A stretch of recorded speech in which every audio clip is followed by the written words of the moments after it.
29 mars 1996, 6h15 du matin, les hommes du raid donnent l'assaut rue Carrette, numéro 59, à Roubaix. À l'intérieur, un homme crie « On ne se rendra jamais ». Les policiers pénètrent dans la maison. Immédiatement, ils font face à des rafales de Kalachnikov. La fusillade va durer 1 heure. La maison s'enflamme. À l'intérieur, 4 hommes meurent brûlés vifs. Tous faisaient partie du gang de Roubaix. À l'époque, les hommes politiques français refusent de parler de terrorisme. À l'heure actuelle, c'est lié donc au grand banditisme, ça n'a rien à voir ni avec l'islamisme, ni avec le terrorisme, ni avec le sommet du G7. Donc on en reste là. Et pourtant, on le sait désormais, le pays vient d'assister incrédule à la naissance du djihadisme à la française. Ils sont 10, tous ont moins de 30 ans. 2 hommes dirigent le gang, Christophe Caz et Lionel Dumont.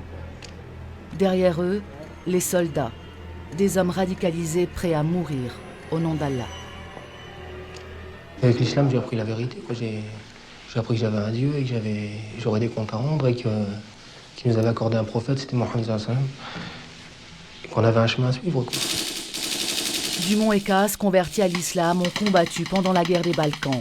À la fin du conflit, ils décident d'importer le djihad dans l'Hexagone. Premier objectif, récolter des fonds. Ainsi commence l'épopée meurtrière du gang de Roubaix, marquée par l'ultraviolence. Janvier 96, 3 hommes attaquent 2 policiers de la BAC de Roubaix à l'arme de guerre qui parviennent à éviter la mort. Février, les braquages s'enchaînent. À Croix, lors d'une course-poursuite avec la police, ils abattent froidement un homme. On voit une Mercedes en travers de la rue avec une personne à l'intérieur qui s'était pris 6 balles dans la tête. En mars, un fourgon de la Brinks est attaqué au lance-roquettes sur le parking d'un centre commercial à Lers. Et puis il y a cette tentative d'attentat le 28 mars, près d'une bouche de métro. Une voiture contenant une bombe de forte puissance n'explose pas. Les démineurs s'en occupent. Le lendemain, les hommes du raid donnent l'assaut. C'est la fin du gang. Lionel Dumont et Christophe Caz, qui se sentaient suivis depuis plusieurs jours, ne sont pas rue Carrette. Christophe Caz sera abattu par des policiers sur une autoroute belge le jour de l'assaut.